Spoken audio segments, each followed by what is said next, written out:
લક્ષ્મણ વિચાર કરે, મારા મોટા ભાઈને વનવાસ, મારા મોટા ભાઈ દુઃખી થતો હોય અને હું રાજ ઉપર ગાદી પર બેસીને અને રાજભવનના સુખો ભોગવું?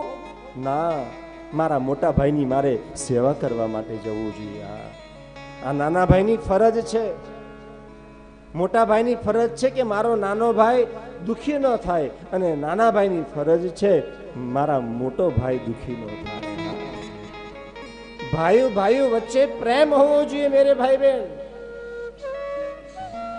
ભાઈઓ એક હોય, બે હોય કે ત્રણ ચાર હોય, પણ ભાઈઓના આપસમાં પ્રેમ હોવો જોઈએ.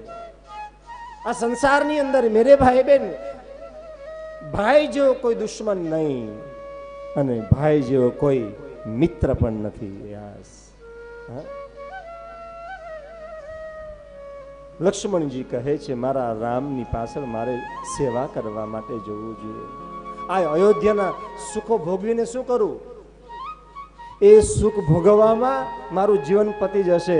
એની કરતા મારા મોટા ભાઈની સેવા કરવા માટે જાઓ તો એ તો સાક્ષાત કોઈ સાધારણ વ્યક્તિ નથી, સાક્ષાત ભગવાન લક્ષ્મીના પતિનો અવતાર છે. માટે એની સેવા કરીશ 14 વર્ષ તો મારા આખા જીવન ધન્ય બની જશે.